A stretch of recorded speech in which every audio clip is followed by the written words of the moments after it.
High, আসসালামু আলাইকুম everyone. কেমন আছেন সবাই? তো আজকে সকাল সকাল উঠে আমরা রেডি হয়ে চলে গেছিলাম ডক্টর দেখানোর উদ্দেশ্যে near EM bypass at Apollo hospitals.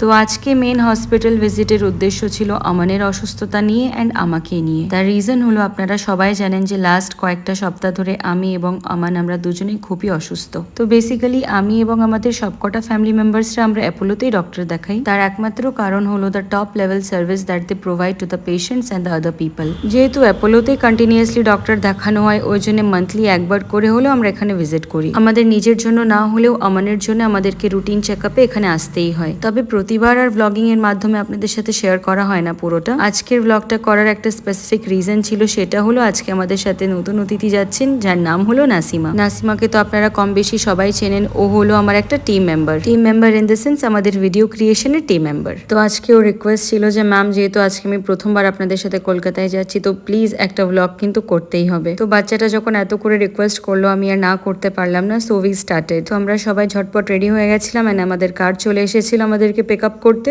তারপরে কিছু স্টাফস কেনার জন্য আমরা দাঁড়িয়ে গেছিলাম বেলিয়াঘাটের এই ফাঁকা জায়গাটাতে। মাশাআল্লাহ, রেইনি সিজনের এই ওয়েদারটাতে ওখানকার ভিউটাও কিছু কম যাচ্ছিল না। খুব সুন্দর ফিল হচ্ছিল ওখানে দাঁড়িয়ে। বাট যেহেতু ডক্টর দেখানোর তাড়া ছিল, আমরা আর বেশিক্ষণ ওয়েট করতে পারলাম না। সো কাঁচকল টোল ক্রস করে আমরা ঢুকে গেছি টুয়ার্ডস খড়িবাড়ি। খড়িবাড়ি রুটে ঢোকার সাথে সাথে রাস্তার দুই পাশের এই জলকারের ভিউটা জাস্ট অসাম। আর এই ভিউগুলো দেখতে দেখতে আমি আর হাজবেন্ড ডিসকাস করছিলাম যে এই জায়গাটাতে বিকালে কেন এতটা ভিড় হয়। তবে নাসিমাই সবকিছুই মিস আউট করে গেল। তার কারণ হচ্ছে ওর ভমিটিং সেন্সেশন ফিল হয় যখনই ও বাইরে ট্রাভেল করে। আর ও গোটা রাস্তাটা ঘুমাতে ঘুমাতেই পৌঁছেছে হসপিটাল অব্দি। তো ফাইনালি আমরা হসপিটালে পৌঁছে গেছি। আজকে লিফটে ওঠার ও ফার্স্ট এক্সপিরিয়েন্স করছে লাইফে। আর আমাকে বারবার করে বলছিল, ম্যাম আমার হাতটা ছাড়বেন, আমার কিন্তু প্রচন্ড ভয় পাচ্ছে, আমি কখনো উঠিনি এর আগে। তো ওর ভয়টা দেখে আমি ওর হাত ধরে ওকে লিফটে তুলেছি এবং নামিয়েছি ওর হাতটাই ধরে। তো ফাইনালি আমরা পৌঁছে গেছি পেডিয়াট্রিক্স ওয়ার্ডে এন্ড এখানে এসে আমাদের বিলিংটা হয়ে গেছে। আফটার বিলিং ওর height, weight and temperature check করার ছিল, যেটা করানোর টাইমে প্রচন্ড ভয় পেয়ে গেছেন। He started crying. এর জন্য ওকে ঠান্ডা করার জন্য আমরা চলে গেছিলাম লাঞ্চটা আগে কমপ্লিট করে নিতে। তার কারণ ডক্টরের পিএ আমাদেরকে বলেই দিয়েছিলেন আজকে স্যারের হয়তো একটু লেট হতে পারে। নট অনলি স্যার, পেডিয়াট্রিক্স ওয়ার্ডের মোস্ট অফ দ্য ডক্টরেরই দেরি হতে পারে ম্যাম। তার রিজন হলো একটা বাচ্চার খুব এমার্জেন্সি কেস ছিল অ্যান্ড ওটা শোনা মাত্রে আমি আল্লাহর কাছে প্রে করছিলাম যেন যারই সন্তান হোক সুস্থ হয়ে তার মায়ের কোলে ফিরে যায় এবং এই পৃথিবীতে প্রতি একটা সন্তান যেন সুস্থ থাকতে পারে। আর আল্লাহ পাক যেন এই পৃথিবীর প্রতি একটা সন্তানকে সুস্থ থাকার তৌফিক দান করেন। তার কারণ বাচ্চা কাচ্চা ছাড়া জীবন সত্যিই ওয়ার্থলেস। আর সেটা আজকের ডেটে দাঁড়িয়ে আমি অ্যাজ আ মাদার খুব ভালো করেই বুঝতে পারি। সবাই বলেন বিয়ের আগের লাইফটা বেটার ছিল,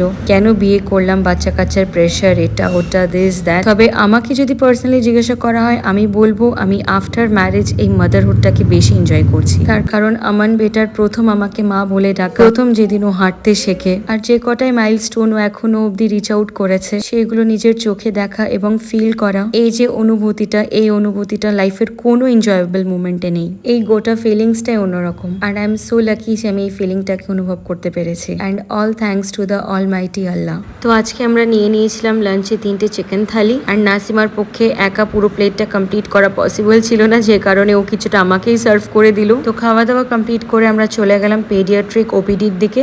ওখানে গিয়ে আবারও জানতে পারলাম যে এখনো স্যার আসেননি। আমাদের অ্যাপয়েন্টমেন্ট ছিল অলমোস্ট 2:15 অ্যারাউন্ড অ্যান্ড স্যার এসে আমানকে দেখেছেন অ্যাট দ্যাট টাইম ইট ওয়াজ 4:45। তো সিরিয়াসলি ওয়েট করতে করতে আমি তো অধৈর্য হয়ে গেছিলাম। তো মান্নান আমার মাথা ঠান্ডা করানোর জন্য চলে গেছিলেন এবিসি জুস আনতে, যেটা আমি অ্যাপোলোতে আসলে অলওয়েজ প্রেফার করি যাতে আমার মুডটা একটু নর্মাল হয়ে যায়। তো নাসিমাও আজকে লাইফে first time ABC juice try করেছে আর খুব ভালো রেটিংও দিয়েছে। তো অ্যাট লাস্ট আমাদের ডক্টর দেখানো কমপ্লিট হয়েছে। তারপরে আমরা চলে গেছিলাম ফার্মেসিতে to collect the medicines. And সত্যি কথা বলতে আজকে আমাদের প্ল্যান ছিল যে ওখান থেকে বেরিয়ে একটু মানি স্কোয়ার মলে যাব। তার কারণ হাবি, আমান অ্যান্ড নাসিমা যেহেতু প্রথমবার এসছে, তো ওকে মলটা দেখানোর খুবই ইচ্ছা ছিল আর ওকে কিছু গিফট করতাম। তবে আজকে ওটার পসিবল হয়ে ওঠেনি। তার কারণ স্যার ফ্রি হতে এতটাই দেরি হয়ে গেছে যে আমাকে ডক্টর দেখাতে অলমোস্ট 5টা বেজে গেছিল। অ্যান্ড রিসেন্টলি হয়তো আমাদেরকে আবার ভিজিট করতে হতে পারে, যেহেতু আমার ডক্টর আজকে হঠাৎ করে অ্যাপয়েন্টমেন্টটা ক্যান্সেল করে দিয়েছিলেন। তো আমরা ওখান থেকে বেরিয়ে গেছিলাম টুয়ার্ডস বাড়ির উদ্দেশ্যে। অ্যান্ড কারের ভিতরে আমার বাদরামো করা স্টার্ট করে দিয়েছিল।